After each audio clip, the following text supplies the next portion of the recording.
Okay, Tuesday night here in the Source Media headquarters, and we're getting ready to go coast to coast with Chris Simmons and Michael Lichter. So good for you guys to drop in on us. The crowd is piling up. Keith Kornoff, Walter Bednarski, Nancy Weems in the house. Our associate producer, Mr. Rob Nussbaum, watching over us with a stern eye, I'm sure.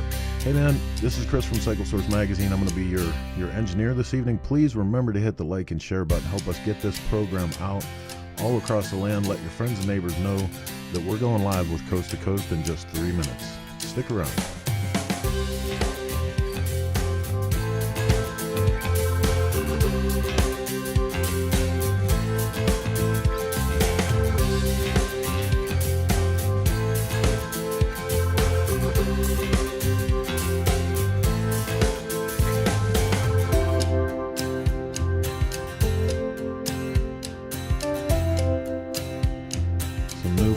Faces there, new names up on the board. Ken Benson checking in from Naples, Florida.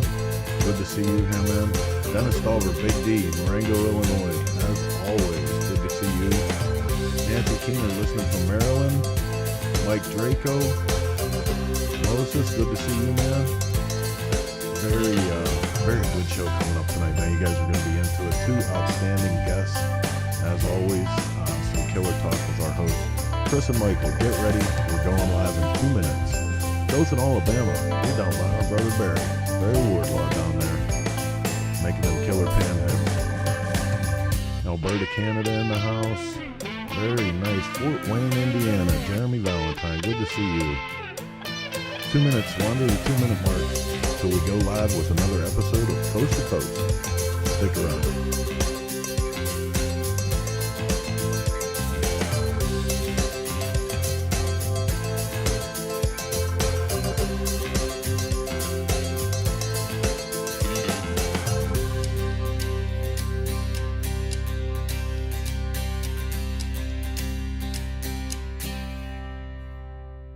You know, I see you guys putting up the hey, we shared it, but notification, and thank you so much for that. That makes all the difference in the world. You know, as they clamp down on the algorithms on social media, and still have us clamp down for social distancing and less events. You know, this is a good way for us all to stay together. And we appreciate you guys helping us keep things going for the community and keep Two Wheel Entertainment alive through all these hard times. It's awesome. We appreciate your support. We appreciate everybody over at Chopper Town that's helping these programs and so many good programs. If you guys are into Two Wheel Entertainment, you want to head over to the Chopper Town Facebook page. Check them out. They got shorts and longs, documentaries, good stuff over at Chopper Town.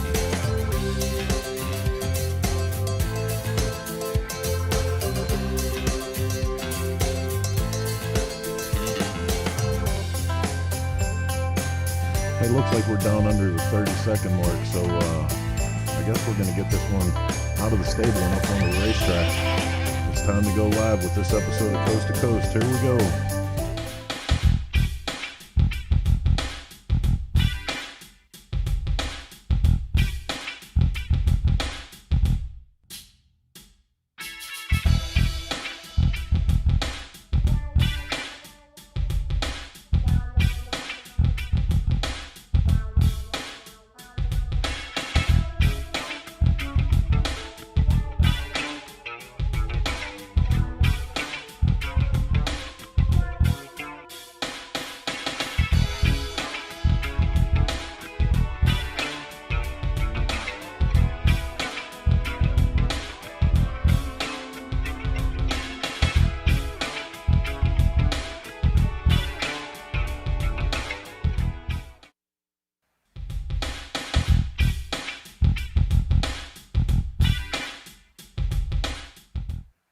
All right. Hey, everybody. Welcome to Coast Tuesday night. Hope your week was well.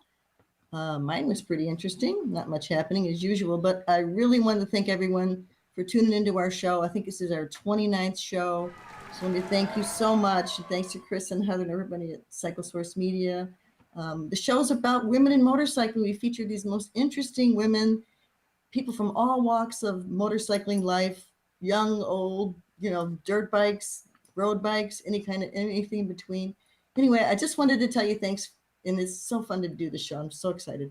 Anyway, tonight, let's bring in my co-host, Michael Lichter from Boulder, Colorado. Here we go.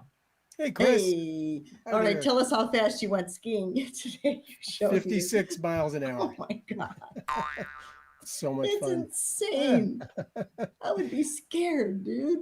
So much fun. Hey, That it is gets me cool. outside. Mm-hmm. What can I say? Others, I'm stuck Yeah. at the computer editing pictures and working on the website, all that Right. stuff. But it's Hey, great. I have to tell you, I saw a couple whales yesterday.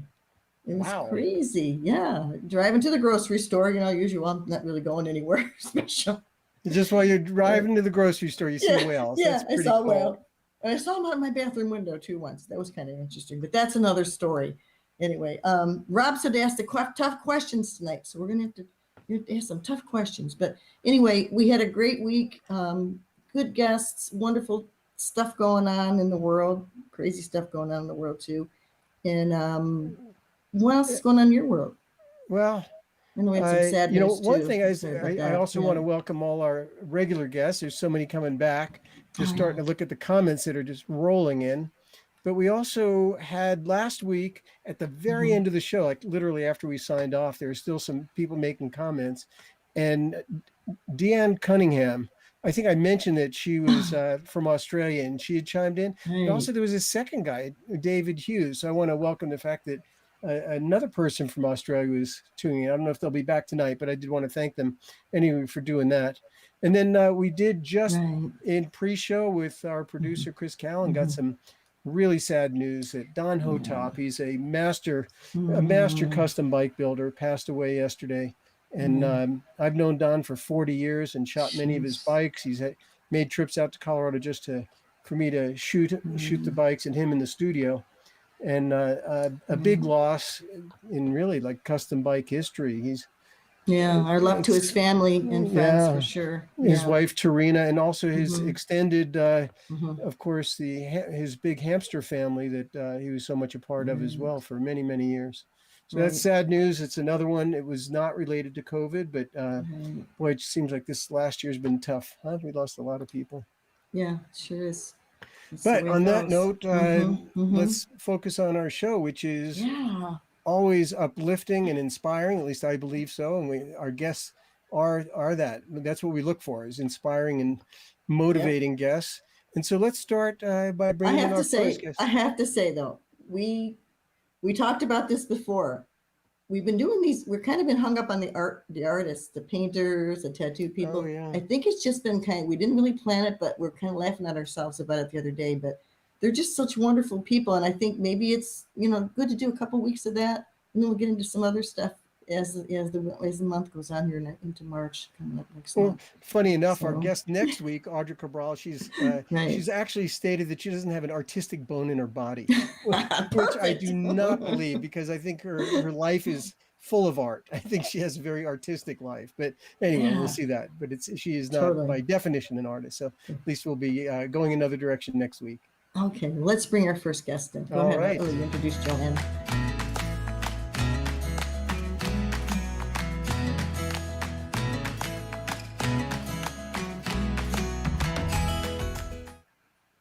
JoAnn Bortles, how are you? Oh I'm great. gosh. How are you guys doing? I just have to say, it's so great to connect with you again. I hadn't seen you in many years. I mean, our paths have not crossed. I'm doing one thing, you're doing something else, but it's so great to have you on, and thanks. It's so exciting. Well, thank you for having me on. I've been watching the show, and this is really awesome for me. Well, thanks. I know that Michael's probably known you longer. I don't know. We didn't really talk about this, but how did you I meet thought we met JoAnn? in the 80s, but JoAnn, I think you said, what was it, around 1990? When did we meet? 1998. That's much We later met- than I Oh, thought. wow. Oh, Yeah, Much we later met than I at thought. the Columbus Easy Riders Finals.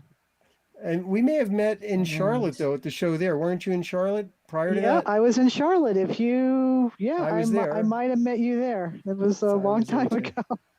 For those of you who don't know JoAnn, she's an amazing painter, and well, your career started out with art. So tell us how you started, I guess, art before motorcycles, kind of. Is that how it worked for you?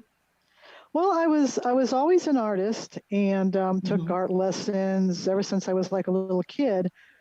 but I was always a gearhead. I mean, I didn't have dolls. I had Matchbox cars. Oh, me So too. I love Matchbox cars. That's all I wanted was Matchbox cars. I still that have the was, Matchbox cars. but Sorry to interrupt you there, but boy, that just came right to my heart there. Yeah. yeah, no, it's just I don't know. I was just always drawn to motorcycles, and it just seemed to be natural that someday I would get involved with motorcycles and I'd be painting them. That's Yeah, but awesome. I mean, going to art school at Parsons, that's not some easy task to get into. Yeah, tell us Now, about how you got into. Parsons, Tell us That's a the story how you heavy-hitting got art into. school. Yeah, tell us the story. Parsons was kind of a challenge. I mean, I a month before my interview, my portfolio, my studio was in my parents' garage. My portfolio had burned up because the garage had burned down. And so I lost all my art a month before I was supposed to go for my interview. And so I did this oil painting of a race car. And I had a sketchbook. And so I go into New York City with my, like the cheapest portfolio case I could find, my sketch pad, my one lowly painting, and I'm sitting there in the interview room. And there's, all these, kids and dressed very nicely with these beautiful stuffed portfolio cases. And they're all kind of like looking at me like, oh, yeah, right, you're going to get in here. And out of that group that I was in, I was the only one that got in. I got in on a sketch pad and one painting. We have the picture of that painting, by the way. I think it's the third one on our queue tonight, Chris. If you want to show that painting, and I just love the color. I love the whole. I can see how you got him. That is so cool. That is really cool. Yeah, That's awesome. And I know you mentioned that you want to get back to more painting on canvas as well, which we're all looking forward to. I know. Yeah, it's just such a great way to connect with the subject when you're painting, and you can just really relay your passion. And it's something that I've gotten away from over the years, and I really want to get back to it. Cars and motorcycles, and we'll see what happens this year. Hopefully it'll happen. Well, let's bring up the next couple of images. Oh yeah, okay. Because the first how do you go from? Not even. We're going to come back to that. Let's go to number 4. So we see where she went from the oil painting. Like, how do you go from Parsons and that oil painting to these next couple of magazines? Yeah. I mean, that does not look like work from Parsons, but anyway. That's the bikes. Yeah, there she is, the Queen of Flame. I love that picture of you. But seeing that big range from the oil painting to these covers with your bikes on them and you on them, let us then go back to the beginning and show people how you really paved the way for some younger women that are entering the field now. Because this first picture, which what do we call it? That's our big hair shot, right? Yeah, we have to show this because Marilyn's watching. Marilyn Stump is watching tonight. Marilyn, you're not the only one who had the big hair, okay? Right. Marilyn started JoAnn. this trend, though. Look at that car, though. That's a nice car. That was my natural hair. That's what it did. That's not any kind of curling or hairspray. It's just, wow. I mean, this is, I have to iron this to get it to look like this. But what happened was I did my freshman year at Parsons, and my dad was a disabled World War II vet. And his war injury was starting to bother him. And so after my freshman year, I had to quit school. And I moved back home, and I got a job at a local factory working second shift. And one of my high school buddies was working there, and he's teasing me one night. And he's like, yeah, look at the hotshot artist down here grubbing with the grubs. You're such a hotshot artist. Why don't you paint my bike tank? And I had an airbrush, so I said, sure. I did the cover of the second Molly Hatchet album on there. And I was done with it. All I had to do was clear coat it. It came out great. And then one night at work, he's teasing a friend of mine, and he said some really unkind things about her. And I said, well, take it back. And he said, no, I ain't going to take it back. It's true. And so I said, I'm going to buff that mural off your tank. And he says, no, you're not. It's too good. So got up the next morning, went out to the garage and squirted the rubbing compound on it, buffed the mural off the tank. He lived around the corner from me, drove over to his house. Drove up his sidewalk, ran into his front steps, And he comes running out of the house like, what the hell? And I threw the tank at him. I said, there's your effing bike tank. And everybody in town was talking about it. Crazy Horse threw Johnny B's tank at him. Can I get an amen? And Go, girl. so next thing I know, guys, people are wanting me to, guys are saying, hey, paint my bike tank. And that was how it started. And yeah, be nice to you after that. Yeah. Hey, Wow. respect. When was this second photo taken? Has a little psychedelic edge to it with that carpet yeah. under you there. That's 1994. That was at the Rat's Hole show in Daytona. Man, I The rocked Rat's them Hole purple was the boots. Rat's Hole, huh? Yeah. Yep. That's definitely a Daytona Yeah. look. Mm-hmm. That was the safari bike. I did that for a client in New York. See, I think I probably met you and photographed you back then in Daytona. Probably. Probably. I'll I have to go just- back to the old pictures. I think that's probably when I met you around then too. But Maybe JoAnn, earlier. you started, I mean, you work on cars, you do welding and what is it? Also plasma cutting and all sorts of stuff in the shop. Where did you learn all those skills? I mean, how did Well, you I go was from starting to paint your actually- I first was- mural to really being able to work on cars and bikes, hot rods and everything? Well, I was actually doing fabricating and welding before I was painting. In high school, I was like the best welder fabricator in my school. So all the guys would bring me their broken car and bike parts to fix. Oh. And so I had been doing that. Like I started doing that when I was like 16. Wow. That's awesome. Yeah, I So was you, just you never making- went to school for it then? No. Well, in high school, we had Or a shop really class. good shop classes in high school. I took welding and metal machining, and I couldn't take auto mechanics because they said that they had to save those classes for the guys. Oh, Really? geez, see, that's, oh my gosh. But at least they Wow. had those classes because now they don't have any of that kind of stuff in school. I mean, we had home ec. My brother took cooking. He was burning the house down with cookies. I took a printing class. I was the only female, but I know what you're talking about. At least they had those classes. But yeah, can you imagine not being able to get a class because you're a female? Really? Well, Oh, you know, being here in Colorado, I think Mhm. mountains and snow, and a snowplow analogy isn't bad here because you're like that big snowplow that cleared the road for everybody behind you. Because from what I understand, there weren't very many women painting I was gonna say, motorcycles or cars at the time. Why don't you tell us about that? yeah. Well, you know, people would say that it must have been hard for me because I was a female back then, but it was really kind of an advantage because I'd go walking into these bike shops and I was like, 105 pounds with the big hair and my little ankle boots. And I'd go walking in there with a bike tank and a photo album. And these guys were just blown away. They're like, who the hell is this girl just walking in here? And this is back when bike shops were like super hardcore. And they're like, yeah, you got guts. I'll give you a shot. Right. And that's how it started. They just I knew that if I got one paint job from a shop, I knew they would give me more work, and that's what happened. So let's run through some of these photos Yeah. because we got And a then bunch of your work here, and Hey, we do have guys. another guest. So let's Hang run on through for some- 1 second. I'm compelled to do this because everyone's talking about the big hair from that time period. Did you guys get a load of this camera? Oh yeah. Look at That's the when look at the cameras were size of that camera in the heavy. background, I boy. saw that. You had to be a man and a half to carry one of those around all day. Jeez. To And do. that sucker's Imagine. tethered to something. There's wires coming out of there. Oh yeah. All right, I'm sorry. Absolutely. Yeah, that's all right. Yeah. Let's look at some more pictures now, though. You definitely paved the way, and I'll tell you, Because- just doing what you love to do is so important. Yeah, Yeah. awesome. Where was this taken?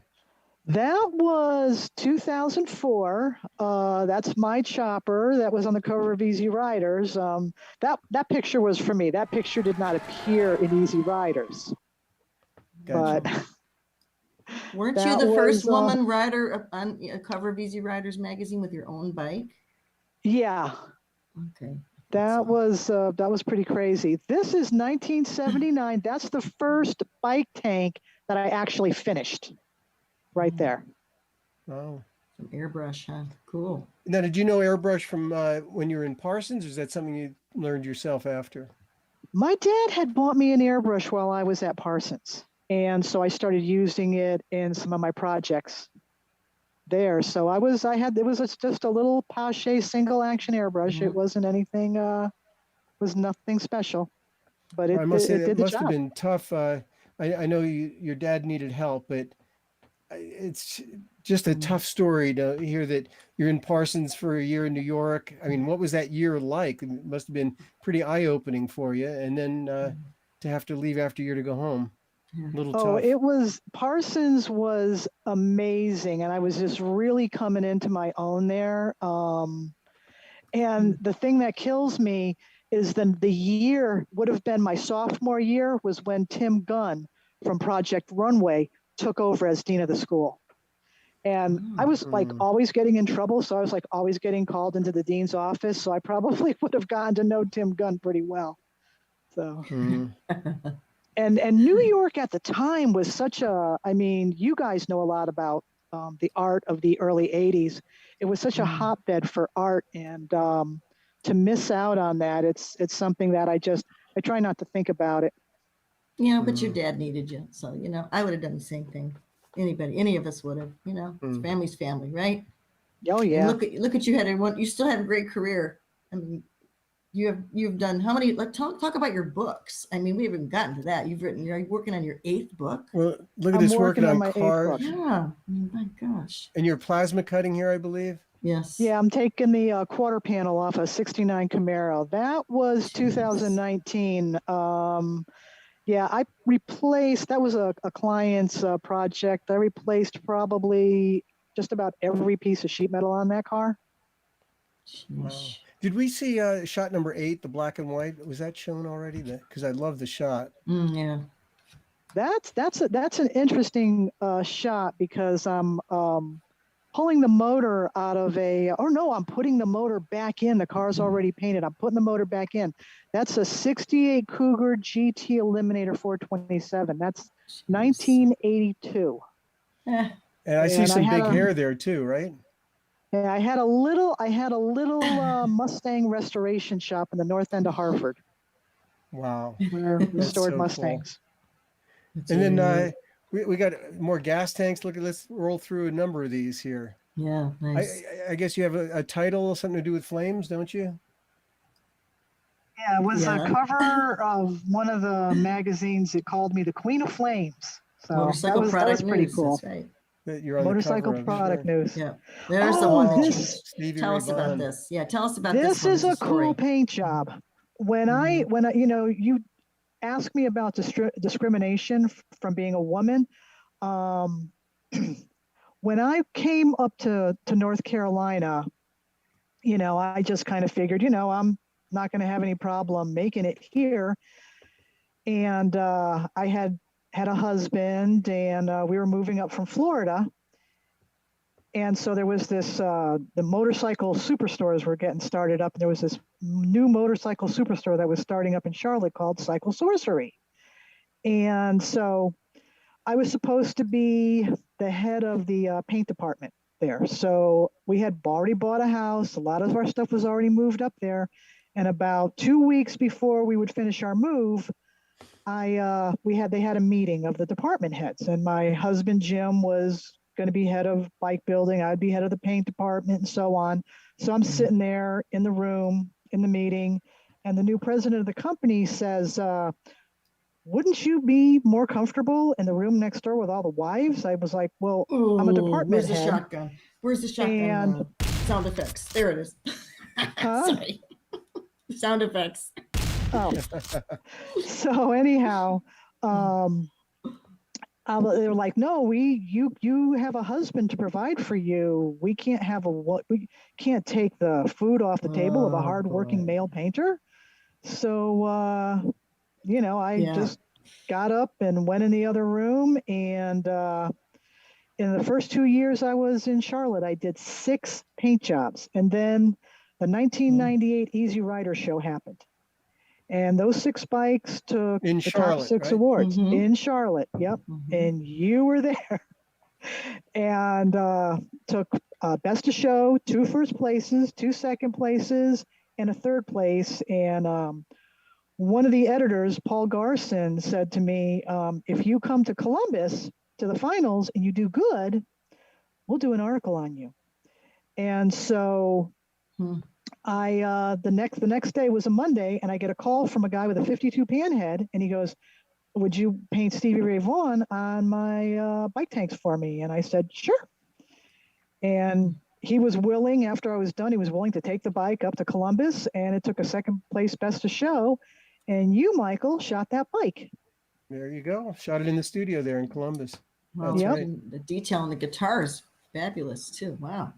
You know, Nice we job. should probably take a break, but because we got another guest to bring on, I do want to mention that our comment about the Matchbox cars really brought up some hot debate here, because Mike Draco is saying Matchbox and Hot Wheels, and then Walter Bednarski said he loves Matchbox too. Nancy Weems, she has Hot Wheels, and Draco said, what about Tonka trucks, and kind of went on and on. But for me, it was Matchbox all the way. And then Marilyn Stemp did make a few comments. One was that the big hair is awesome, and she said, just saying, I didn't need to iron mine. That's what Marilyn's comment was. And Ken Daniel described you as an uncommonly nice artist, which is very sweet. And then when we get back, you're going to have to tell us about the beer run on your shovel at the Smokeout with Marilyn. There you That go. chopper that you saw me on, that's then, the bike from that story. Lastly, another one from Marjorie Kleiman chimed in, saying when she was in high school, girls couldn't take shop or drafting or anything like that. We had to take home ec or typing or stenography instead. Oh, so, terrible. I'm telling you, you plowed that road with one big plow. You really did. That's right.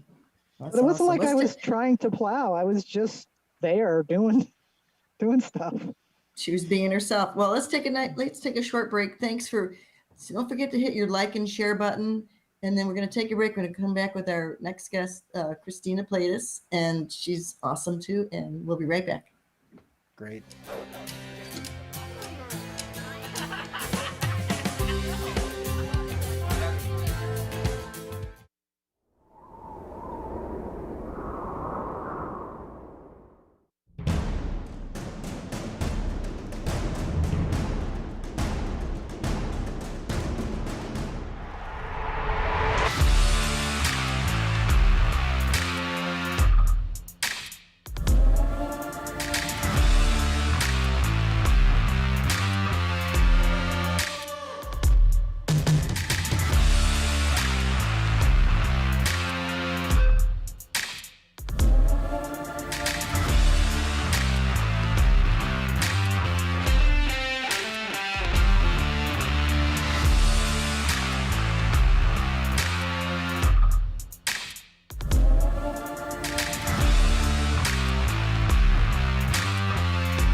The Fueling name has been associated with racing and high-performance engines since 1974, when founder Jim Fueling started fueling the flames.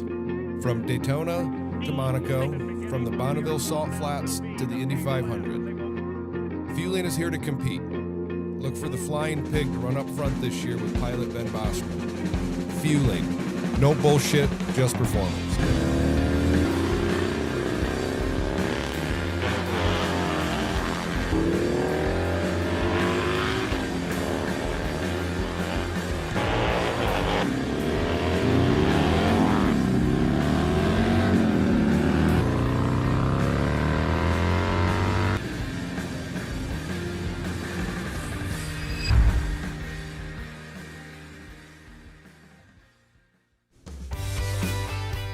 Ever since I was younger than Gavin, I knew that I wanted to ride. I'd see a group of bikes going down the highway with all their gear packed on, and I just thought that I definitely want to do that. That's what I want to do.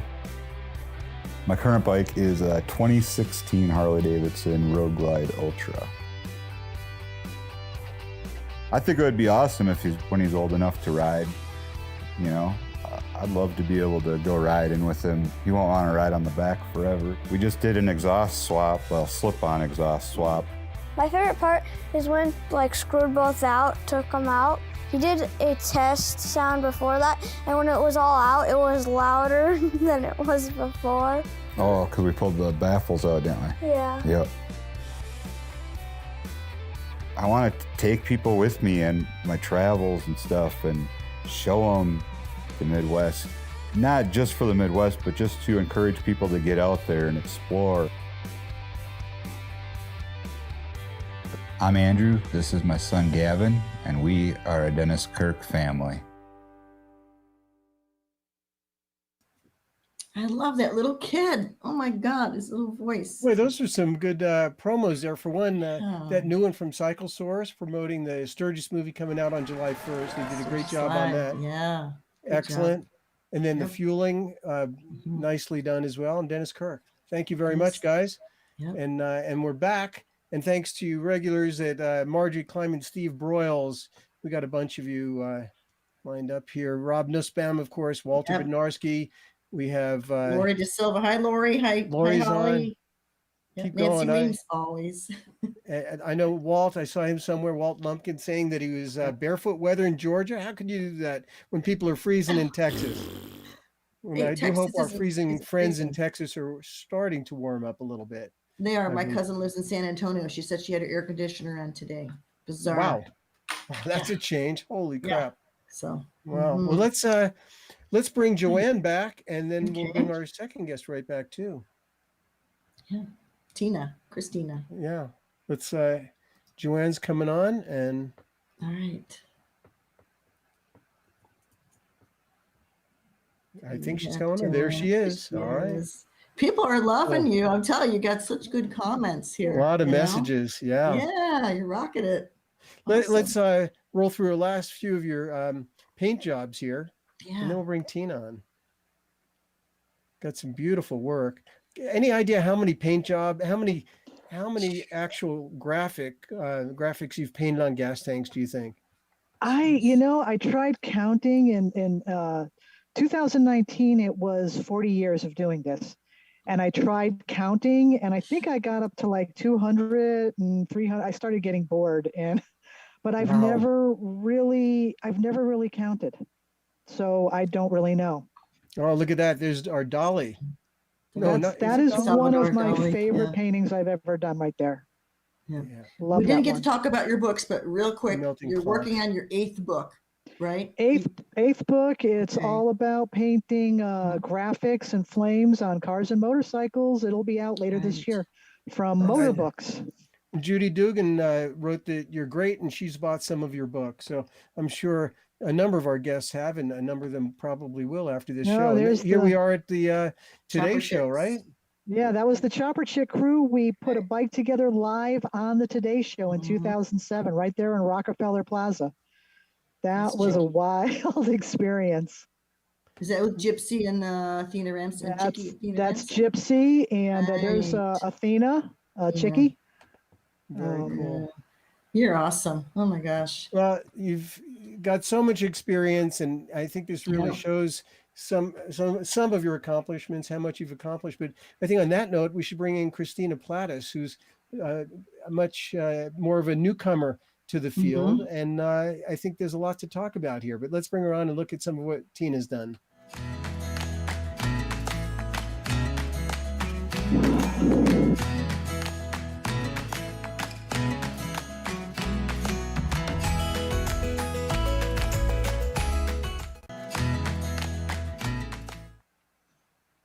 Hey, Hi. Tina. How are you? How you doing? Good Great. to Good. see you. Well, I must say it was such a pleasure to meet you. I know that we met Mhm. virtually at first in 2017, and then you came to the exhibition in Sturgis, where you had painted a gas tank for the show, and it was for the Millennial Show, which you fit into perfectly. And you seemed to really enjoy yourself there. But you were a great spirit and a great energy at that show, and I think that shows in your work as well. Oh, thank you. Yeah, it was a good time out in Sturgis. It was my first time showing a helmet, and met a lot of really awesome builders, painters, a lot of people I'm still talking to and getting tips from. So yeah, it's been a good experience. And So again, your background is in art. You went to art school also? that's truly her background right Yeah. behind her, right? Right. Yeah, drawing and painting. I went to Long Beach State and I studied studio art, got my my bachelor's in drawing and painting. And then once I finished school, I started my tattoo apprenticeship. And then your Which is dad, what I you do worked now. on cars with your dad. Your dad was also got you into bikes and cars, correct?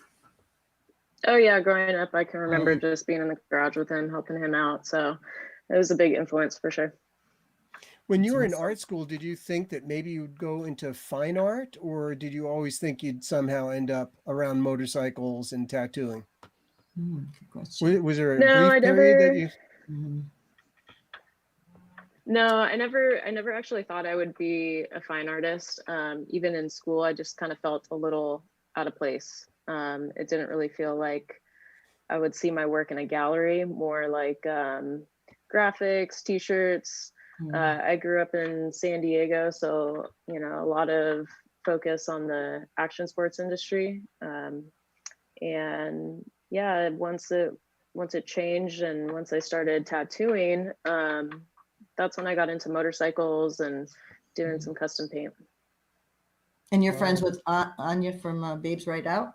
Is that got you Yeah, into bikes? yeah, I met Anya Mhm. in Long Beach. We've been friends for quite a long time, and she was the one who really inspired me to start writing. And she was the first one to ask me to paint her helmet, and that's where it all started from there.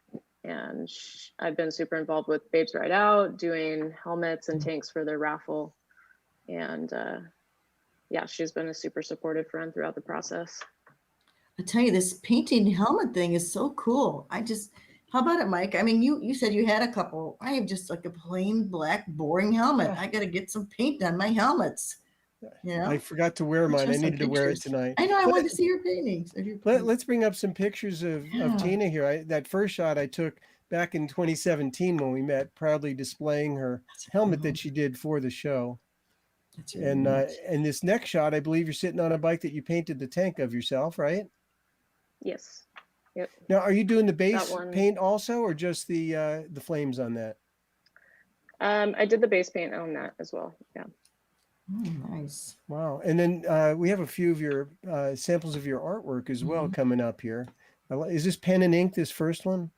Beautiful. Or is that pencil maybe? That's just all pen. Pen and ink, yeah. Nice. Very cool. I love this next one. I think is beautiful because it's really ties your tattooing to your art to your helmet painting all in one.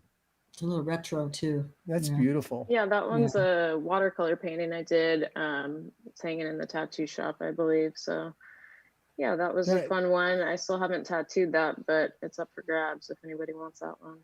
Now, are there prints of this, or is that just the original then? That one's the original, but I do have prints of that. I saw that on we my may website. talk after the show. I love that. There you go, Mike. Your first tattoo. Come on now. That's right. Very cool.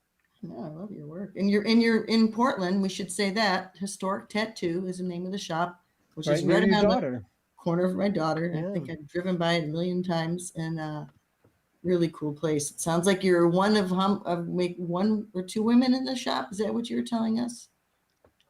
No, I'm the only woman in that You're shop. the only at the woman in the moment, shop. yeah. Okay, well that's okay. Oh yeah, I'm used to that. Yeah. And then the next image is some of your flash. Have you done a lot of flash work? Yeah, so you know, flash is something that we hang in the shop, and I try to incorporate things that I enjoy doing and want to see, and yeah, so that's some stuff that's hanging in the shop and available tattoo designs, and yeah, it's really meant for making tattoos and things that are ready to go for people when they come in.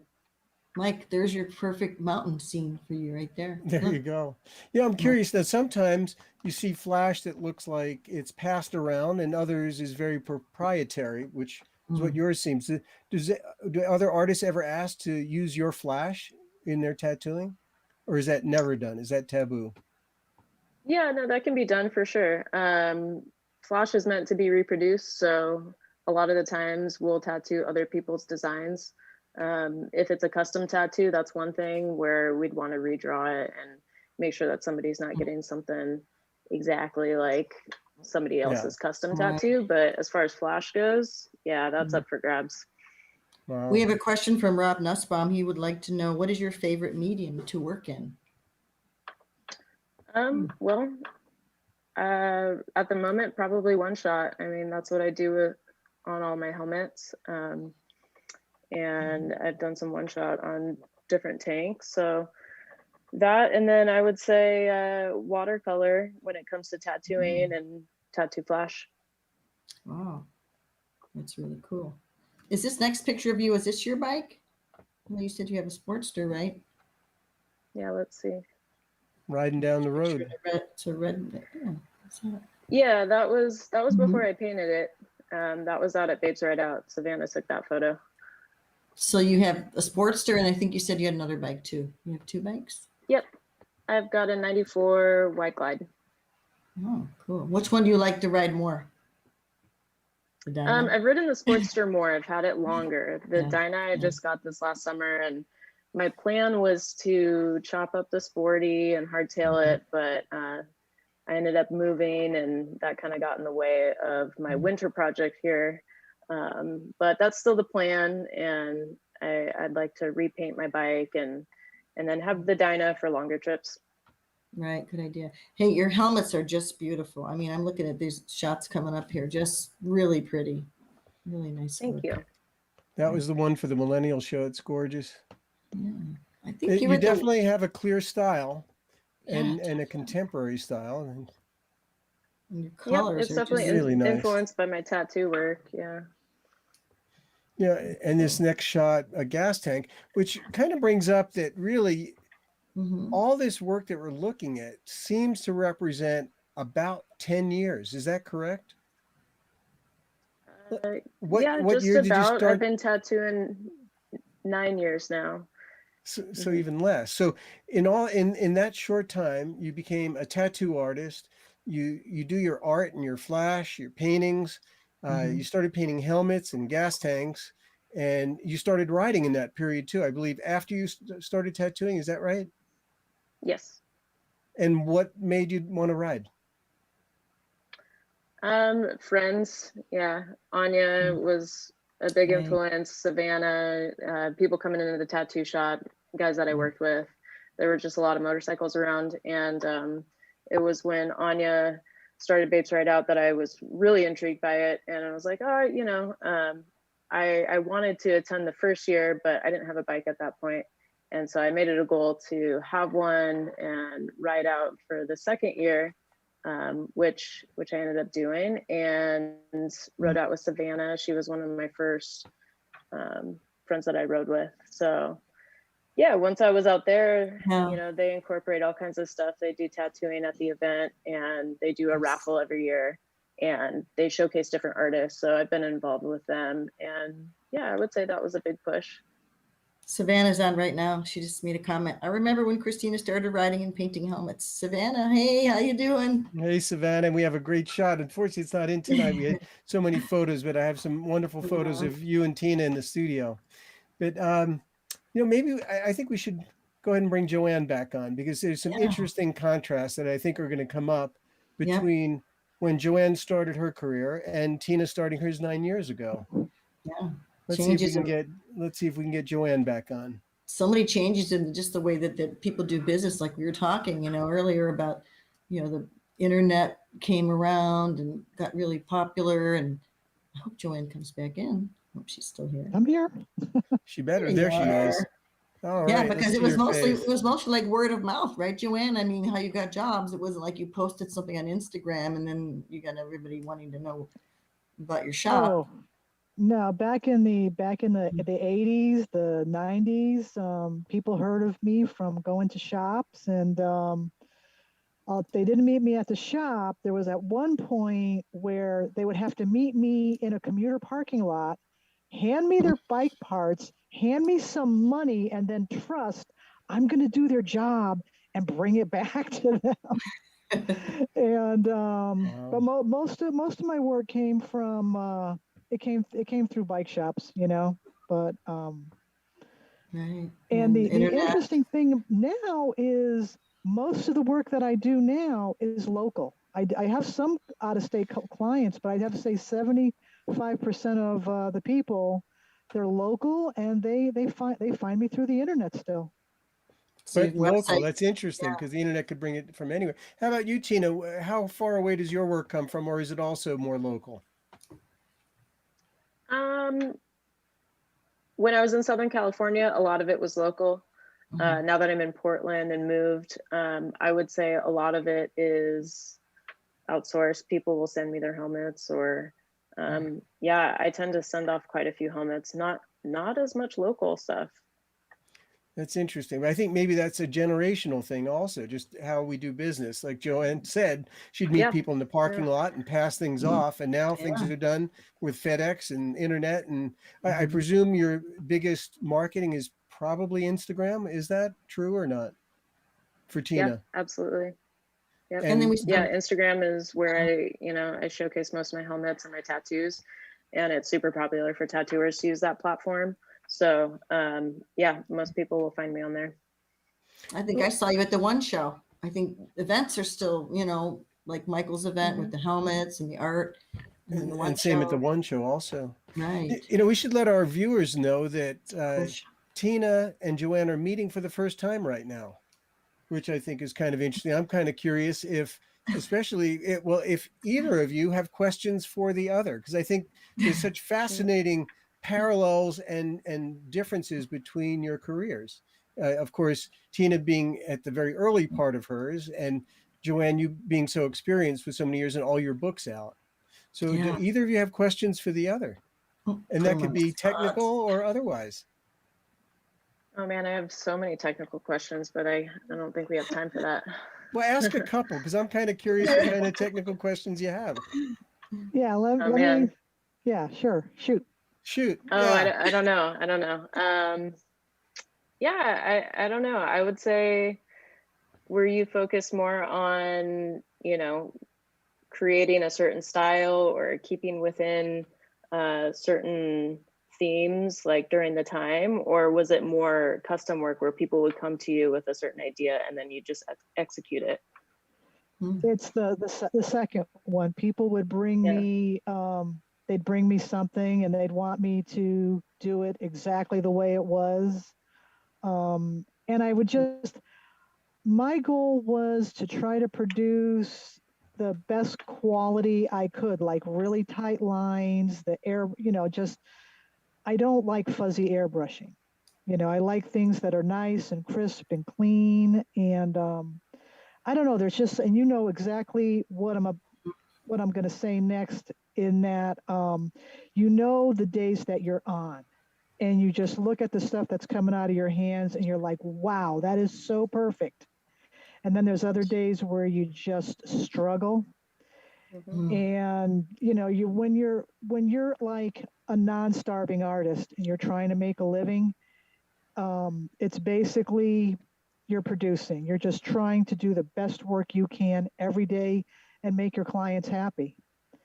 And if I had a certain style, it would be my flames. That's probably something. Everybody does flames differently, and I think my flames look different than everybody else's. That brings up a question that I have for Tina then. So do people come to you and say they want something particular, or do they just say, I like, because your style is very unique, and do they say, no, I love your style, just do anything you want? Or do they say, well, I want this on it in your style? How do they approach you with that? I'd say it's a combination of both. Certain times people want something really specific, whether it's a name and a certain design. And then other times they'll say, these are a few ideas I've been thinking about. And then they'll kind of let me have some creative freedom within that. And yeah, I definitely have more fun when I have some freedom to do something within my style. But I would say it's about 50-50. I'm kind of nice. trying to do more of the things that I enjoy doing and putting that out there, because there was a minute where I was getting a lot of very specific requests, which, you know, it kind of pigeonholes you as far as what you can put out there. So yeah, I would say both I get requests for. Mm-hmm.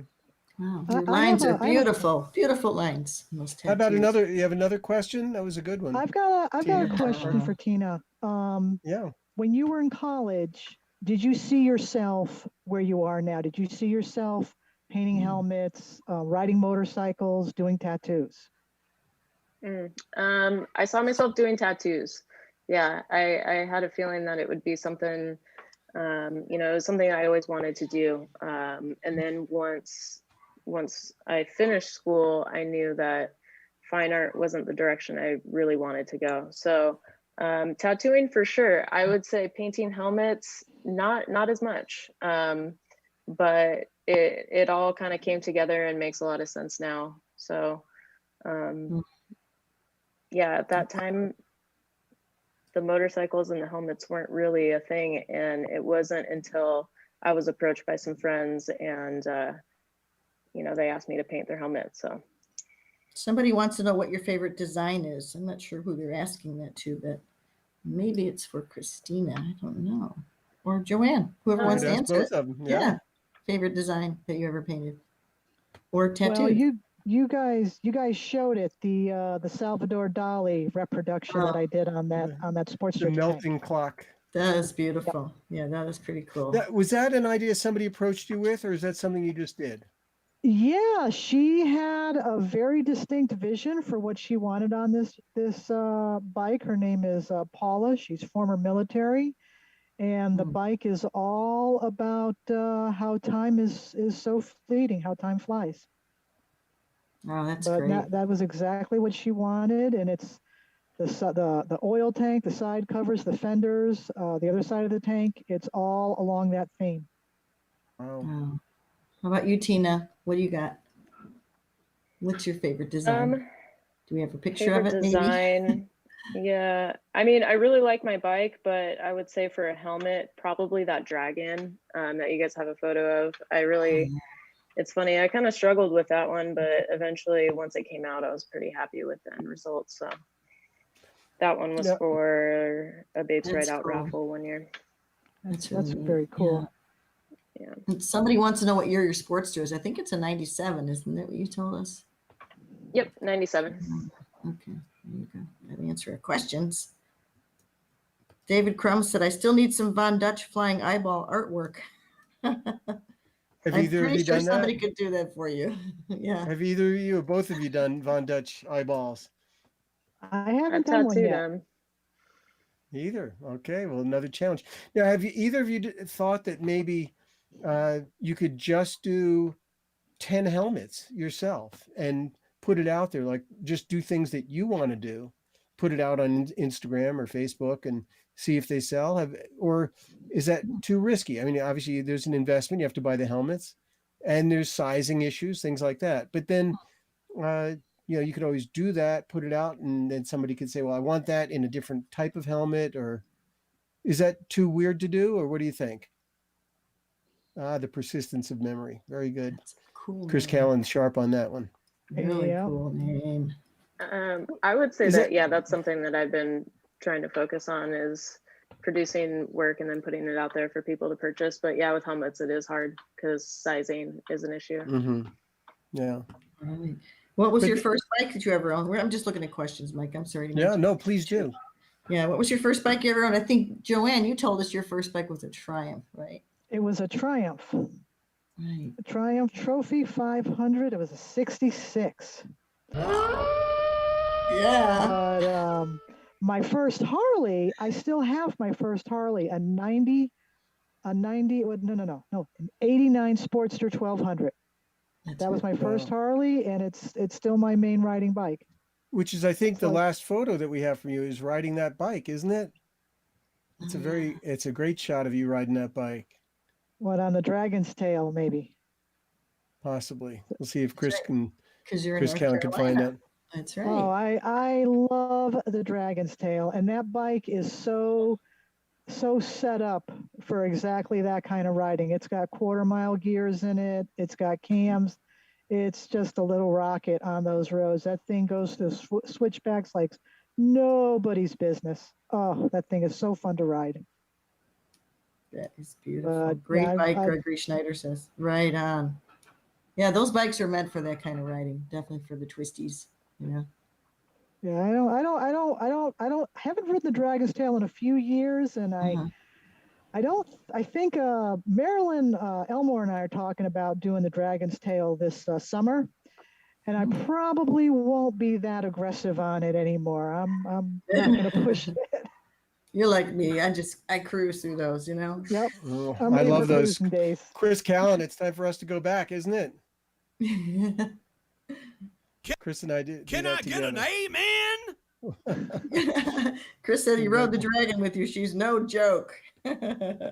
Very cool. Awesome. So, Tina, what are some other questions you have? I mean, this is the woman that wrote the book on painting. Several books. 8 books. She's on her 8th You book, must have some more questions. Well, I don't know. There's probably too many to ask or to get into, but I have a question. Do I count? I have a question for both of you, actually. Okay, where do you see yourself 5 years from now? Christina, you go first, or Tina, go first. Where do you see yourself 5 years from now? It's probably doing the same thing I'm doing now, tattooing. Yeah, I plan on staying here in Portland, and I hope to grow my painting business. One of my goals for moving up here was to expand and try and do some more, full bikes or tins. So yeah, I'd like to try and expand that. Very cool. Great. I'm going to come and visit you when I go see my daughter. Is that okay? Please do. Come in there and see you. JoAnn, okay, we talked about, sorry, Mike. JoAnn has to answer. I'm curious if, Tina, obviously you grew up probably with a smartphone in your hand practically. But JoAnn, this is new stuff for you and for Chris and myself. So how have you adopted to the new ways of doing marketing and business? I know you said that most of your work comes on the internet, and I know you have a website that you promote. Has a lot of that shifted to social media or Instagram at this point, or still more website based? It's really hard to say. I think I get some. I need to learn more about effective social media marketing, because the majority of my business still comes from, like, people do a Google search and it'll come up, and it's amazing. I probably get most of my business from Google searches, because people will call me up, the phone number will come up and they'll ask me, do you have a website? And they'll just see the pictures on my Google business ad. And that's where I'm probably getting maybe 60% of my work these days comes from that, because I'm really surprised. I would think more people would have, just click on the button and look at the website, but they don't. Yeah, websites traditionally aren't getting the traffic that they did before Instagram and Facebook and all that stuff for some reason, but yeah. And then on the other side, for Tina, a lot of people your age are doing everything through Instagram, yet you have a great looking website. So what made you decide to do a website? Because I think that's not as normal for your age group. Would you agree with that? Yeah, I mean, I think having a website is essential, but Instagram is really where most people will see my work. I always ask people when they come in and get tattooed, how they found me. And a lot of the times it's through my helmets. A lot of the times it's through Instagram. And, it's definitely, I started my website probably when I wanted to do booking for my tattoo appointments, but I also wanted to showcase my helmets on there as well and kind of have it as a portfolio that people can access. A lot of people also don't have Instagram. So You need to have both, in my opinion. Right. So yeah. Somebody else asked a question. Why did Tina move to Portland? Because I wasn't having enough rain in Southern 'Cause California. what a great place, I didn't want to right? ride my motorcycle as much. Yeah. To get out of LA, right? Were you in LA or Long Beach? Yeah. Is that where you were? Yeah, Southern California. Yeah, I was in Right. Long Beach. I love Long Beach, but I was ready for a change. I grew up in Southern California, and while it's great, I wanted to try something different and wanted to stay on the West Coast. Right. Portland has such a great vibe to it, and there's so much to do there. There's so many 20 minutes you could be on the mountains and hiking and there's such great food, and yeah, it's a cool place. Another change that we talked about in pre-show is that sort of a generational shift as well. Like for me, I've done my photography my whole life now. Yes, I'm delving into podcasting, and I'm a curator for exhibitions, things like that. But really, I'm a photographer.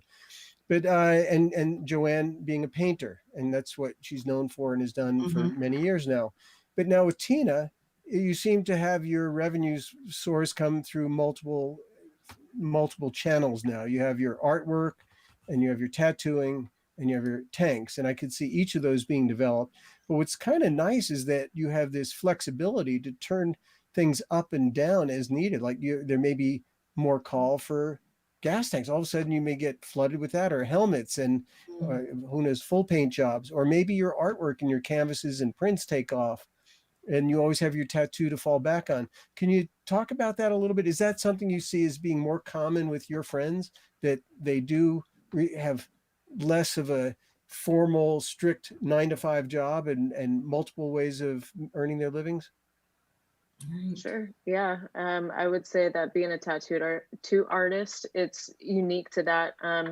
There's sometimes a slow season, and in the wintertime, sometimes tattoo shops can get slow. So you paint, and naturally you're just around painting, doing other types of art. So painting helmets was something that filled that void whenever I didn't have all of my time dedicated to tattooing. And then, recently within this last year, surprisingly, even with COVID, tattooing has been crazy busy. So I haven't been painting as many helmets as I have in the past. And so there's always kind of a fluctuation, but I do have multiple things that I rely on as far as income goes. Tattooing being my primary source of income and my focus, I look at painting helmets as more of a recreational thing, but also, something that I can make income from if I have to. It's interesting to me that they tie together very well. Like if there's a picture of you awarding a helmet that somebody won. I don't know if it was a sweepstakes or whatever it was at Babes Ride Out, a gas tank that you'd painted. And you could do that with helmets too, but it sort of keeps you out in the community. It keeps your name out there. And then people go, wow, if you do this, I want to see your tattoos also. Or they check your website, and they seem to tie together very well. Now, I know, JoAnn, you'd mentioned that you'd like to get back to painting. So maybe that's not dissimilar. It's just taken our age group a little bit longer to get back to this and say, what is it we want to do? That's what the 5-year question is. Where do you see yourself in 5 years? Well, and you'd mentioned painting again. Yeah. Well, there's one thing that happens. You're so busy earning a living and trying to get work done that you just kind of lose track. And then next thing you know, you're 60 years old and you're saying, what do I want to do? When you grow up, what do I want to do that I'm still doing that? Get a chance to do, And the thing that I have not really gotten a chance to do is to really get back into my first love, which is my fine art. I love crafting things. I definitely want to get back into my fine art, do some paintings. I also, and that brings my fabrication experience in it. I would love to build furniture, as unusual as that sounds. I've been out of metal furniture. No, actually wood, epoxy, raw edge furniture. I've been studying on it and doing research and buying materials and tools. And so 5 years from now, hopefully I'll be, I'll still be doing some paintings here and there, a few paint jobs, making some furniture. hopefully still writing articles, writing books, and I want to going spend to a lot more Alaska. time riding my motorcycles. That's Yeah, what I like we really talked want about to that. You do. said you want to go to Alaska, right? It's on your Yes. list. Yep. Cool. Oh, look at that stuff. That live edge stuff is killer. Yeah, I love love that. It's that. beautiful. Oh my gosh, Really neat. I want to There's do something that. about that. We had to Yeah. cut down a black walnut, and it was Mm. like 80 years old and huge diameter. And we left all that rough cut. I had it all milled. So we had 800 board feet of wood drying out. Oh, I think we're going to Oh start doing man, something with. Yeah. There you what are you go. going to do I'm with so, that? I'm so That's awesome. jealous. Man. We have one more question for Christina. Where do you paint? Do you have a shop? Do you paint out of? Where do you paint? Do your I just paint painting? out of my house. Yeah, I don't You have a do? shop that I go to because I don't do like full custom Right. paint jobs. Right. Most of my stuff is just paint and brush, so that's something I can do at home or the tattoo shop. Anyone Wow. said ever do leather, like paint on leather? Holly, I'm not sure what she means by that, but leather. Yeah, that's a whole other thing, doing leather work. I've tattooed leather. Tattoo leather. There you go. Really? I've done that. Yeah, I've done, you can do leather burning, and I've messed with that a little bit. And yeah, tattooing leather was something fun. I made like little leather patches and stuff. Neat idea. I love that. Wow. Well, I'm so glad you two got to meet, kind of, with their Zoom thing going Me on here. too. Hopefully we can. Love doing that, bring Thank people you. together. I wouldn't Mike's mind got a asking lot of one more fun. question. Mike still Always- has questions. I can tell I he's always have questions, but the show is obviously we're focused on women and women that have Right. achieved many things, and creative women and inspiring women. But both of you with your careers, I think, and we discussed this before too, that you are the minority in there that as women. So both in the tattoo shop, in the paint field, in the car shop, in all these things, you are the minority, and it's changing. So how much has that changed? So we could start with JoAnn to say where it was. I don't know if it's changed all that much, but let's put it out there, and then we can see where Tina takes it.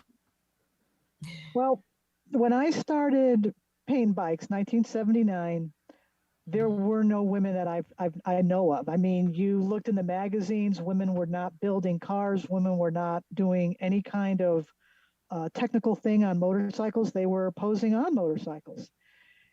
And nowadays, as time went on, I started seeing in the 1990s, there were more women painters. Mike, you must know Dawn Holmes. You must have photographed her work. She's an amazing painter. Did a lot of work for Paul Yaffe. And it's more and more women painting, but I'd probably have to guess that I would say there's a lot of women that work, a lot more women work in collision now, but as far as custom painting, maybe 10%, maybe 15, no more than 15. Well, it's a lot more than one. Yeah, when you I was going started. to say, So that has grown a lot. definitely growing. Yeah. For sure. And then Tina, you deal with that in tattooing, but I don't know, maybe that doesn't bother you. Maybe you think it's just fine and normal, or would you like to see more women in the field? Oh, I love seeing more women in the field. Yeah. Especially working just personally, for my own career, being around more women, it's a different environment, and we like to support each other and build each other up. So I think that's something pretty special about it. And there's definitely more and more tattooers, women tattooers nowadays. I actually asked one of my coworkers the other day, since you brought up that question, Michael, you said how many tattooers were women back in the 70s, and they said maybe 1%. And I would think now, I would like to think maybe 15-20% are women. So it's grown quite a bit. And did you ever work in a shop where there were more women? I worked in a shop, the last shop I worked in, Lombard Street in Portland. There was one point where I think there were like 4 or 5 women, and I was just like, wow, this is a totally different environment, and it's just really fun. Even if there's less tattooers who are women, it's really cool. Any days that I look around and I see just all women getting tattooed, I always think that's really cool. That's cool. I wonder if if you go to a shop when you had 4 women in the shop tattooing, how many tattoo artists were there in that shop? Oh, JoAnn's books. Crazy. I want to say maybe 7 or 8 of us. So So it was close to half about of half. us. Yeah. Yeah. And I wonder if that has a different vibe than if you go into a shop that's all male.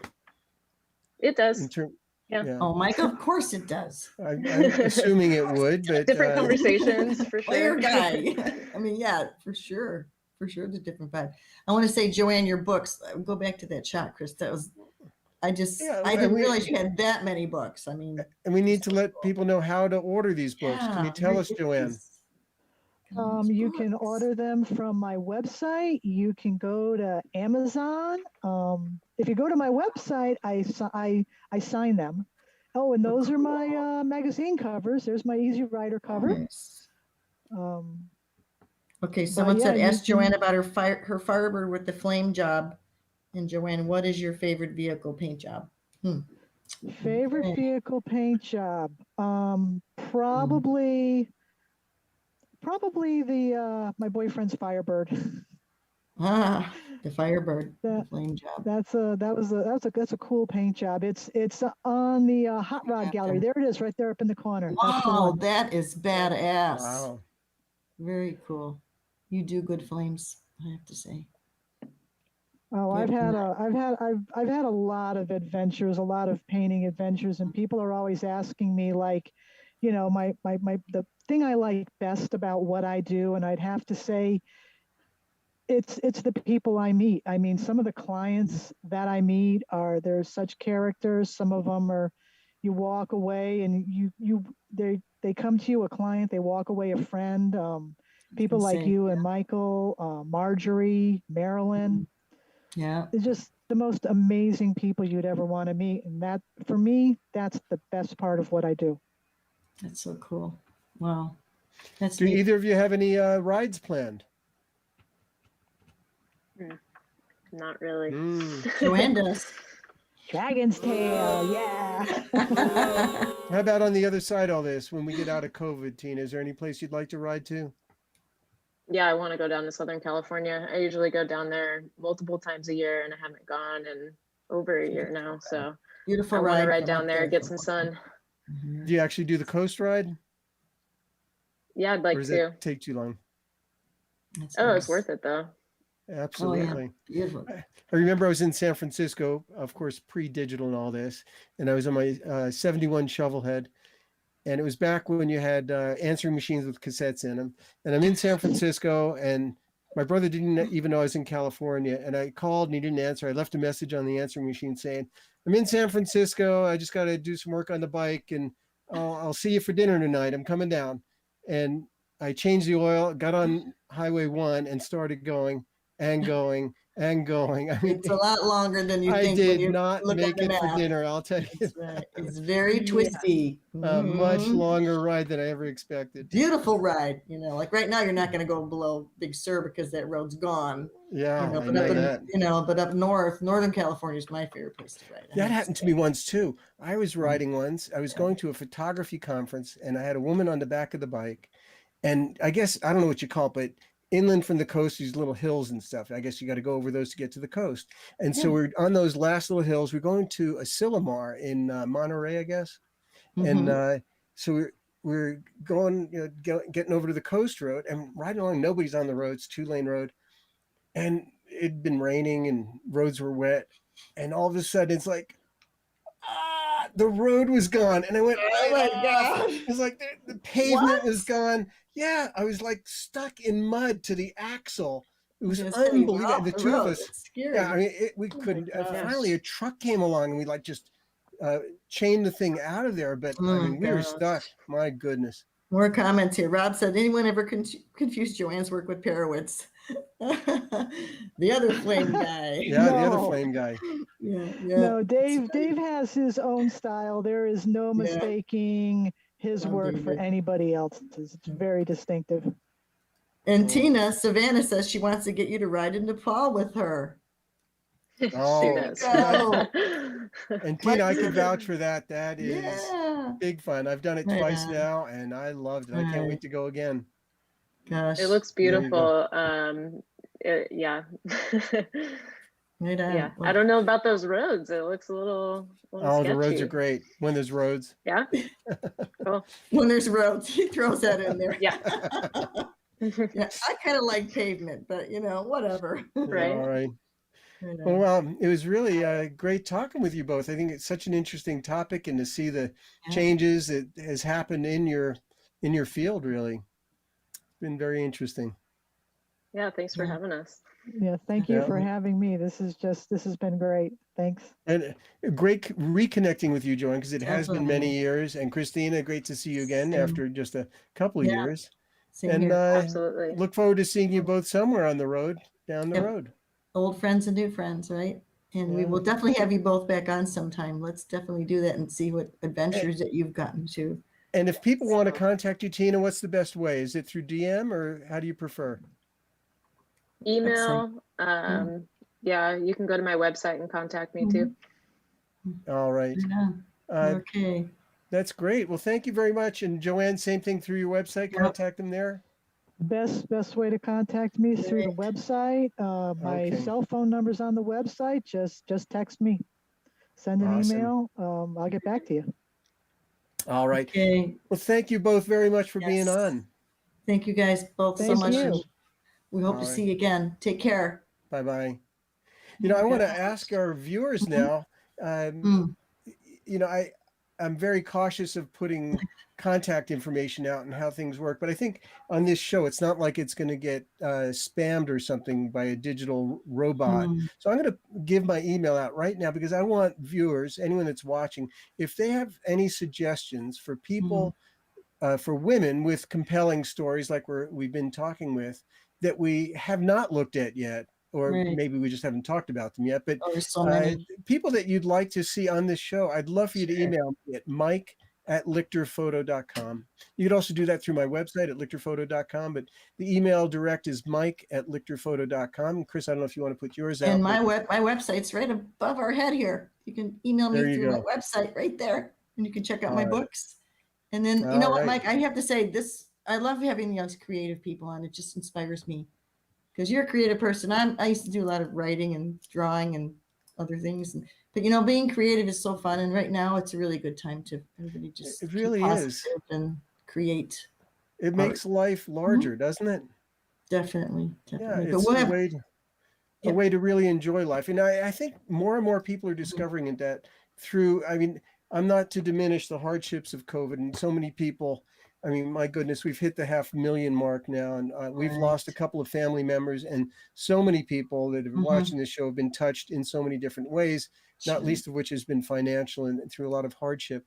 But Mhm. through that all, I'm hoping that in some way that, having some creativity in your life in Yeah. whatever form that takes, I think that's a wonderful way to move forward and help get through things. Yes, in very positive way, for Yeah. sure.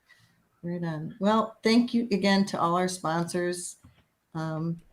Coast to Coast, show for women in motorcycling, interesting people every week. And we hope to see you guys next week. We've got another interesting Next person week on. with Audra Cabral, a really Yeah. great guest coming on next week as well. Hey, can I bust Yeah. in for 1 second, guys? I want Definitely. to let Absolutely, everybody that watches your show know that we are finally breaking ground with the whole Instagram thing for these shows. So 14 different social media channels carry the shows right now, but we've finally found a little workaround for the non-custom RTMP deal. If you're tech savvy and you know what I'm talking about, you can't do straight live to Instagram, but we found a workaround for that, and we're starting to broadcast these shows on Instagram. If that's something you're interested in, Awesome. send me a message on that. But it's usually the day after the show. It's like a rebroadcast, but at least it's up there for people that like to get their media, because I believe, like Tina says, people like to get their media where they like to get it, so we kind of meet them at all those places. But just a little update from the studio. I want to make sure you guys knew about that. And what Instagram would that be on? Where would they find it? Cycle Source right now. Cycle Source. Awesome. Nice. All right. We're growing. Yay. Very cool. All right. Well, thanks everybody It's Yep. been great seeing all your names. I love how people are communicating with each other as well. So it's our Definitely. weekly chance to Chris and I to visit and Yes. reconnect with guests, meet new people, and also for the viewers on the show to connect with each other. So that's really Yeah. been a nice thing for Tuesday nights. And That's right. of course, we have to thank our sponsors. And don't forget tomorrow night another great show for the Yes, Cannonball Chronicles. my favorite then- shows. Yep. That's right. Get 9 the- p.m. Eastern, and then Yep. Sunday as well, Mhm. 9 p.m. Eastern for Shop Talk, Cycle Source Shop Talk. Always have great guests and interesting shows there. Right. Cannonball Chronicles tomorrow. I think Scott Jacobs and Sharon are going to be on. Oh, great. Wonderful people who we've had on. Sharon, right on. I know. Well, have a great week, everybody. And we will see you next week, 9 p.m. Eastern time. Be there. See you later. Take care. Thanks. Bye-bye. Bye.